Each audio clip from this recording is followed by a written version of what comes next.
Good morning all of you. अपन लगातार 2 दिन से आर्ट ऑफ एजुकेशन के बारे में अध्ययन कर रहे हैं जो EPC 1 के अंतर्गत आता है। लेकिन चूँकि अपन प्रशिक्षण कार्यक्रम की बात कर रहे हैं, प्रभावी शिक्षक तैयार कर रहे हैं, तो इसके लिए आवश्यक है कि प्रत्येक छात्र अध्यापक को यह पता होना चाहिए कि शिक्षण को प्रभावी बनाने के लिए किन किन बातों को ध्यान में रखना चाहिए, कैसे शिक्षण को प्रभावी बनाना चाहिए, कौन कौन से शिक्षण कौशलों का प्रयोग किया जाना चाहिए। लेकिन शिक्षण कौशल को बताने से पहले सूक्ष्म शिक्षण माइक्रो टीचिंग के बारे में जानना आवश्यक है कि माइक्रो टीचिंग क्या है, क्योंकि माइक्रो टीचिंग के आधार पर ही हम शिक्षण कौशलों का अध्ययन करके उसका अभ्यास करवा के उनमें कौशलों को विकसित कर सकते हैं। तो आज अपन सूक्ष्म शिक्षण के बारे में पढ़ेंगे। जैसा कि नाम से ही है, सूक्ष्म शिक्षण। शिक्षण का मतलब क्या होता है कि शिक्षक और शिक्षार्थी के बीच में जो भी अंतःक्रिया होती है उसे हम शिक्षण कहते हैं। और सूक्ष्म का मतलब है छोटा। अब छोटा शिक्षण का मतलब ये तो है नहीं कि हम छोटी कोई शिक्षण कार्य करें, छोटी छोटी क्रियाएं करें, इसका मतलब ये नहीं। छोटे से मतलब है कक्षा में जो पाठ्य विषय वस्तु हो वो भी छोटा हो, कक्षा में विद्यार्थियों की संख्या छोटी हो, उसके पढ़ाने की समय अवधि छोटी हो, यानी जो भी एक स्ट्रेटजी है वो सूक्ष्म होनी चाहिए। तो जो सूक्ष्म शिक्षण करते हैं उसी के माध्यम से हम शिक्षण कौशलों का विकास करते हैं।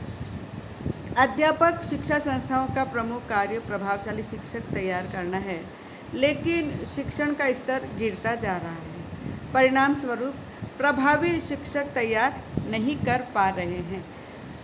इसके 2 प्रमुख कारण हैं। छात्र अध्यापक का मापदंड उपयुक्त नहीं है। ऐसे विद्यार्थी भी प्रवेश ले लेते हैं जिनका शिक्षण में रुचि नहीं होती है। और दूसरा है शिक्षण संस्थानों के शिक्षण अभ्यास की पद्धतियों का दोषपूर्ण होना। देखिए, इसके लिए मैं आपसे 2 बात ज़रूर करना चाहूँगी। सबसे पहले तो कुछ विद्यार्थी ऐसे होते हैं जिनका शिक्षक प्रशिक्षण संस्थाओं में प्रवेश लेने में रुचि नहीं होती। रुचि का मतलब है कि वो चाहते ही नहीं कि मुझे आगे टीचर बनना है, बस ये है कि खाली बैठे बैठे क्या करें, चलो अपन एक B.Ed की डिग्री ले लें। इसका मतलब उसका टीचिंग में कोई इंटरेस्ट नहीं है। तो सिर्फ एक उनका ध्येय मात्र होता है कि मेरे को एक डिग्री इकट्ठी करनी है। तो ऐसे में भी इफ़ेक्टिव टीचर तैयार नहीं होता है। दूसरा है शिक्षण संस्थानों में शिक्षण अभ्यास की पद्धतियाँ। वर्तमान समय में किसी कॉलेज का नाम तो मैं नहीं लेना चाहूँगी, लेकिन कई जगह ऐसा देखा जाता है कि आप पैसे जमा करा दो और घर बैठे ही B.Ed कर दो, है ना। नहीं क्लास में अटेंड कर रहे हो तब भी उसके आप पेनल्टी की फ़ीस जमा करवा दो। और तो जब तक विद्यार्थी महाविद्यालय में उपस्थित नहीं होगा, ट्रेनिंग नहीं लेगा, नहीं शिक्षण कार्य करेगा, नहीं शिक्षण कौशलों को विकसित करेगा, तब तक प्रभावी शिक्षक तैयार नहीं हो सकते हैं। मनोवैज्ञानिक तथा शिक्षा शास्त्रियों ने इस समस्याओं का समाधान करने का प्रयास किया है। शैक्षिक तकनीकी ने इस दिशा में एक महत्वपूर्ण योगदान दिया है। शिक्षण क्रियाओं में सुधार तथा विकास तभी संभव है जब प्रभावी शिक्षक तैयार कर सकें। यदि शिक्षण प्रक्रिया में शिक्षक व्यवहार में सुधार लाया जाए तो प्रभावी शिक्षक बन सकते हैं। इसके लिए कई प्रतिपुष्टि युक्तियों का प्रयोग किया जाता है, प्रविधियों का प्रयोग किया जाता है, जो कि निम्नलिखित है। देखिए, कुछ ऐसी है तो फीडबैक डिवाइसेस है। फीडबैक डिवाइसेस के माध्यम से हम उनके व्यवहार में परिवर्तन करके टीचर को इफ़ेक्टिव बना सकते हैं, जैसे माइक्रो टीचिंग, सूक्ष्म शिक्षण। दूसरा है अनुकरणीय शिक्षण, सिमुलेटेड सोशल स्किल ट्रेनिंग। तीसरा है अंतः प्रक्रिया, इंटरेक्शन एनालिसिस। नेक्स्ट है प्रशिक्षण समूह, T ग्रुप। उसके बाद है अभिक्रमित अनुदेशन, प्रोग्राम इंस्ट्रक्शन। आज अपन सबसे पहले माइक्रो टीचिंग के बारे में पढ़ेंगे। सूक्ष्म शिक्षण, यह अध्यापकों को कक्षा शिक्षण प्रक्रियाओं की शिक्षा देने हेतु नवीन प्रशिक्षण प्रणाली है। विश्व के अनेक भागों में इस पर शोध कार्य भी चल रहे हैं। आज तकनीकी का युग है जिसमें प्रत्येक क्षेत्र में गुणात्मक सुधार के प्रयास किए जा रहे हैं। सूक्ष्म शिक्षण का उद्देश्य शिक्षक प्रशिक्षण के क्षेत्र में छात्र अध्यापकों को प्रभावशाली और योग्यतापूर्ण प्रशिक्षण देना है। सूक्ष्म शिक्षण भी उसी की एक कड़ी है जिसमें विभिन्न शिक्षण कौशलों का अभ्यास सूक्ष्म शिक्षण के द्वारा कराया जाता है, ताकि छात्र अध्यापक विद्यालय में जाकर विवेकपूर्ण शिक्षण कर सकें। सूक्ष्म शिक्षण का कार्य शिक्षण की जटिल प्रक्रिया का सरलीकरण करके अध्यापन में सफल बनाना है। शिक्षा तकनीकी इस बात पर जोर देती है कि अध्यापक प्रभावी शिक्षा कराए। इसी के आधार पर शिक्षक व्यवहार में सुधार लाया जा सकता है, जिसके लिए अनेक प्रविधियां प्रयुक्त की जा सकती है। सूक्ष्म शिक्षण भी इसी प्रकार की एक प्रविधि है जो छात्र अध्यापकों के व्यवहार में सुधार करती है और प्रभावी शिक्षक बनाने के लिए तैयार करती है। इसके साथ साथ सूक्ष्म शिक्षण के माध्यम से शिक्षक और शिक्षार्थी में शिक्षण कौशलों को विकसित भी किया जाता है। जैसे कि D.W. एलन ने कहा है, सूक्ष्म शिक्षण सरलीकृत शिक्षण प्रक्रिया है जो छोटे आकार की कक्षा में कम समय में पूर्ण होती है। जैसा कि मैं पहले बता चुकी हूँ, सरलीकरण का मतलब है विद्यार्थियों की संख्या भी कम होती है, समय भी कम होता है और विषय वस्तु भी कम होती है। B.K. पासी ने कहा है, सूक्ष्म शिक्षण वह प्रशिक्षण तकनीक है जो अध्यापक से यह अपेक्षा करती है कि वे किसी अवधारणा को थोड़े से छात्रों के समक्ष कम समय में विशिष्ट कौशलों का प्रयोग करके पढ़ाएं। इस प्रकार सूक्ष्म शिक्षण का अर्थ है कि इसमें एक एक कौशल को छोटे छोटे इकाइयों में विभाजित करके बारीकी से प्रशिक्षण कराया जाता है, अर्थात एक समय में एक ही शिक्षण कौशलों का अभ्यास कराया जाता है।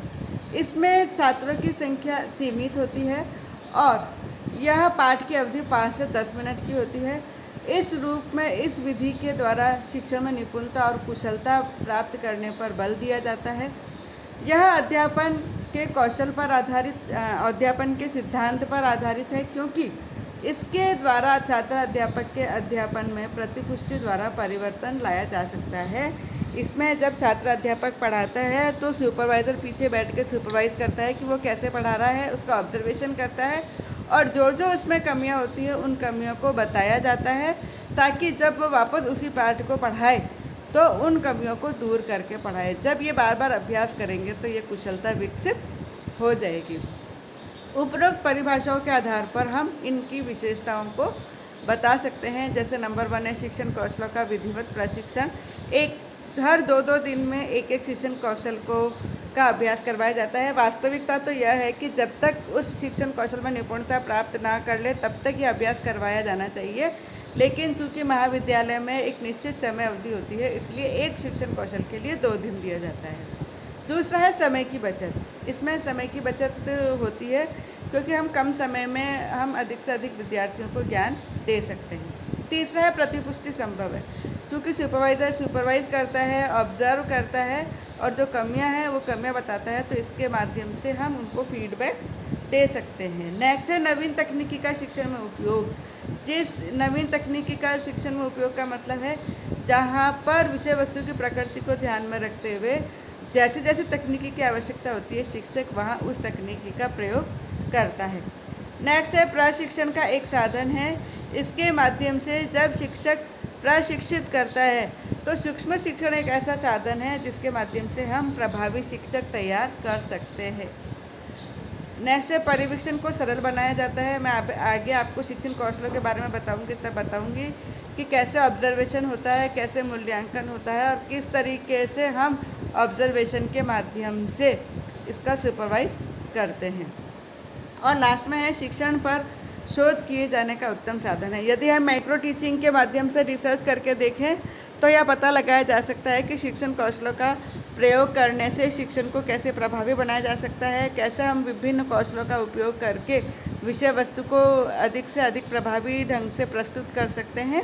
इसलिए सूक्ष्म शिक्षण को प्रभावी बनाने की एक बहुत ही महत्वपूर्ण प्रविधि है।